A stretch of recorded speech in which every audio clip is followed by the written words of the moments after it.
Hello everyone. We hope you're having an amazing day today. For the longest time, we have waited for Yellowstone to release its new season. The show is a master at having the strongest endings with a major plot twist. This is a norm even within the seasons, as each episode has a twist at the end. But when it comes to the season final, things get even more exciting, as Yellowstone always does the unthinkable and completely shocks us. In Season 3, for instance, at the season final, we witnessed that 3 of our main characters, John, Beth, and Casey, were attacked brutally in different locations. The attacks were larger in scale, for the most part, making sure that even if they won't die, they will certainly get very much injured. So we spent almost a year speculating who might die and how a character's death might change the course of the series. Thankfully, no one died, and the Duttons got through this with some severe injuries. And yet, as we reached Season 4, the stakes were so high that we knew it was impossible to end the season without any death. So when we saw Beth bullying Jamie for killing his biological father, our first reaction was to not believe our eyes. And then we came to the understanding that this is Yellowstone and there is no mercy in this universe. When Jamie killed Garrett, though, it was obvious that things will never be the same in Montana and that Duttons are capable of doing anything to save their own interest. We had to wait for Season 5 with these sentiments, wondering what will happen next. Therefore, when we saw that more than 12 million people tuned in to watch the premiering episode of Yellowstone Season 5, we were not surprised. The good thing is, the show had a very strong start by skipping the boring parts and kicking off the episode with the victory of John. The bad thing is it ended with Monica and Casey losing their baby. So it made it clear that this season will be no different than the previous ones when it comes to the shocking factor. What a treat for the ones who understand a good show. In episode 3, though, we had an ending that was suitable for a season finale in terms of its shock factor. In a birthday celebration with the ranch crew at a local bar, Beth, our beloved unhinged woman who is now a political figure in Montana alongside her father, started a fight with a woman for hitting on Rip. The fight escalated quickly, to the point that everyone got involved, with Beth breaking a bottle on the woman's head. Naturally, police got involved, and no matter what Rip says, they insisted on taking Beth to the police station. They even put handcuffs on her, which is humiliating. So now that we are only a couple of days away from episode 4, we cannot help but wonder what will happen to Beth and whether John is there for her or not.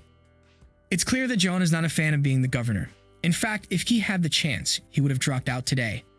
But to save the Yellowstone ranch, he has no other chance. That's to say, he has to be a proper governor to secure the future of his ranch. Beth, on the other hand, as a power-hungry character, is very much happy with seeing her father getting into politics, since she loves to be the one who is in charge behind the scenes. When John decided to make her chief of staff, she wasn't exactly happy. That being said, she also didn't refuse the offer and stood with him side by side. In such a scenario, it's difficult for us to understand how Beth can assume she can attack anyone in a public space without any repercussions. We believe her actions will very much upset John.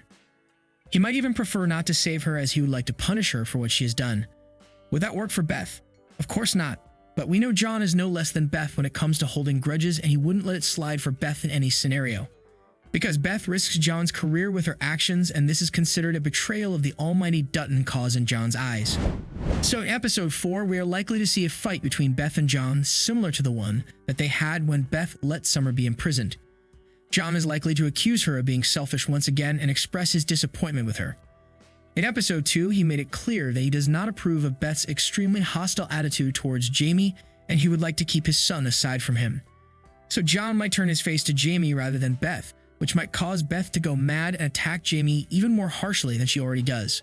"You just sit here and hope she doesn't file formal charges," says Jamie in the teaser of the episode when he sees Beth waiting for a bailout in jail. It doesn't sound promising, is it?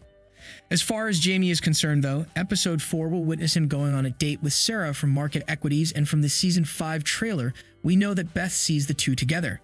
This might be the savior of Beth, as she would use this meeting against Jamie and make sure John learns about this. Would she be successful in pleasing John? Well, eventually John would forgive her.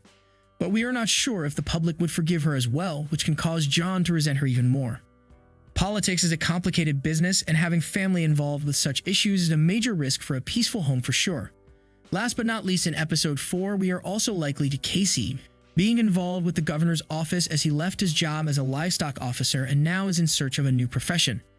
In that case, would Casey be an ally for Jamie or Beth? We will see. What are your expectations from Yellowstone Season 5 Episode 4? Let us know what you think in the comments below, and don't forget to like, subscribe, and share the video.